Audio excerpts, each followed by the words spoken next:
Welcome back. Unimech Aerospace IPO opens for subscription today. It's a 500 crore IPO which comprises of 250 crore of a fresh issue and 250 crore of an offer for sale.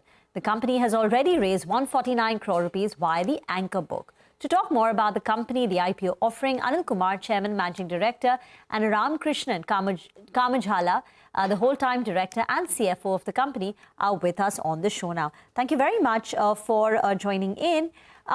Mr. Kumar, first, if you could just tell us a little bit more about the company, what is it that you do and what is the opportunity? So as of last year, you were a 200 crore kind of a top-line company. What is the overall, total addressable market for the products that you manufacture? Okay. So thank you for giving an opportunity in CNBC, and I'm Anil, Chief Executive and co-founder of Unimech Aerospace. So as Unimech, we have two offerings as manufacturer. One is aerospace toolings for airframe as well as aero engine segment, and precision components for aerospace defense and energy sectors. So we do high mix, low volume, complex assemblies in our factory. So that goes into aerospace and other sectors. So when it comes to kind of total address, as you see from offering, one is aero tooling, which is probably about more than 18-20 billion kind of an opportunity in terms of USD, and for precision component, it's a very massive opportunity, which we have kind of, where we have kind of only scratched the surface, because this segment is an emerging segment for us. We started about two and a half years ago, where manufacturing complex precision components as well as some sub-assemblies. So this is probably more than 150 billion kind of an opportunity, I guess, and it is only growing, especially considering a lot of promotion in India, Make in India for the world on the defense and aerospace sectors. Okay. Well, Mr. Ramakrishna, good morning, and thank you very much, both of you, for joining us. Only half the money you're raising is going to be used by the company. The rest is an offer for sale. Now, in that 250 crore that you will get, what is the Capex plan? You've raised your debt. Will you retire that 75 crore of debt? As well, will you be better off this year because you're largely exporting with the rupee, depreciating? Is 25 likely to be a better year for you in terms of revenue growth? Yeah, sure. I think next year, definitely it's going to be better year in terms of, the kind of growth opportunity what we see, and as well as, it's helping, the money is also coming into place, and the Capex expansion also happening, So, the 250 CR, as you mentioned, the fresh issue is going to be utilized, for three purposes. The Capex expansion is going to happen, where 80 crores and all, we are going to use it for the Capex, and then working capital, objective we have. And yes, debt repayment also we have, as we have raised Capex, in the first half of the year, and that is going to be repaid, once IPO money comes, So yeah, it's a kind of good considering the opportunity what we have, and it is completely aligned with the Capex plan what we planned. It's definitely is going to be a good year for the coming year. Mr. Ramakrishna, you said you all are a low volume, high value business, and we've seen your margins expand from 21% in FY22. You're already at 40% in the first half of the year. What led to that? Is there scope to expand margins, and also the margin difference between aero tooling, which is most of your revenues, and the new area that you've entered into, precision components? Sure.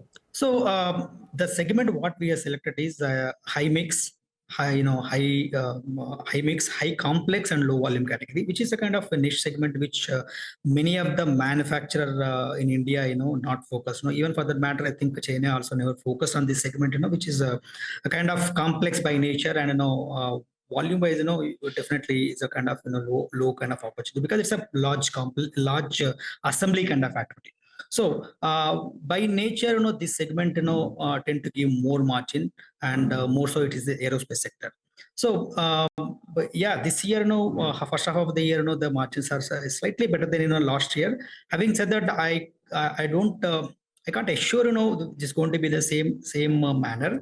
But it's a kind of probably a mixed variation also could help us, in the first half of the year, to make more margin. Having said that, the next couple of years, like the more focus is going to be on, precision component as well. So precision component comparative to aero tooling, the margins are slightly lower than that. Because of slightly more volume business is that so we do see a slight drop in margins when compared to aero tooling, but while next 4 years 70% contribution of revenue comes from aero tooling and 30% only comes from the precision component. So the math works like that. So, okay, then why are you selling out, Mr. Anil Kumar? You're selling out 85 crore and Ramakrishna 45 crore. It's doing well, good margins, you're saying, even if slightly lower because of precision tools. Why are you selling out? See, originally... Anil, So yes, Anilji. Yes. So originally we didn't have, intention to kind of, sell it out because, the amount that we have to raise in the main board, there is a cap actually, either 10% of the equity or probably a 400 crore if I'm not wrong. Okay. So where our fresh issue that we kind of forecasted came up to only 250 crore. Then the remaining amount, if you have to kind of go up to 10% of dilution. So that can only be accommodated in the OFS. So, though it's not very lucrative for us, considering the growth in the future, but we didn't have any other way. Okay. Mr. Kumar, what will the contribution of precision components rise to, and what is it currently? So precision components is about 15 to 20% currently in the company, approximately, and then it kind of goes up to 30-35% in the coming years. Coming in 3 years, 5 years? Yes, 3 to 4 years. 3 to 4 years. And this Capex that you're raising some money which will be used for Capex. When will that come on stream? And what will be the incremental revenue because of this? And is there a utilization number for you? What's the need for the Capex? You want to take up, Ram? Yeah, sure.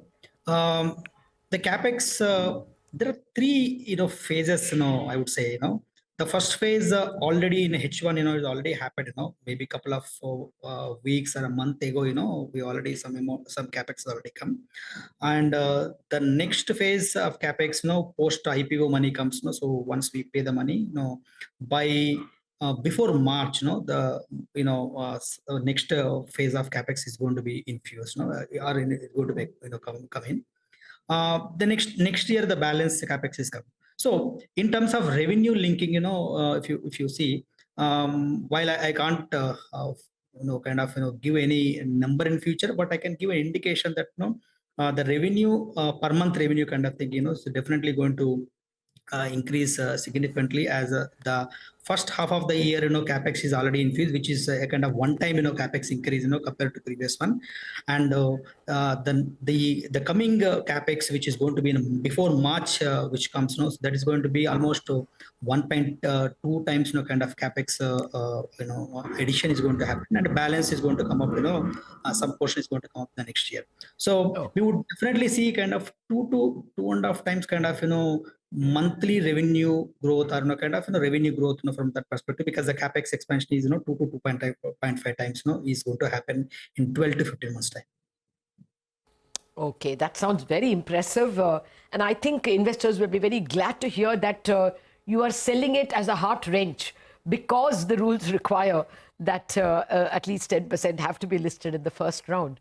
That will be, of course, a positive that you really want to stick with your company. All the very best for the year 2025 and for your IPO as well, Mr. Anil Kumar and Mr. Ramakrishna.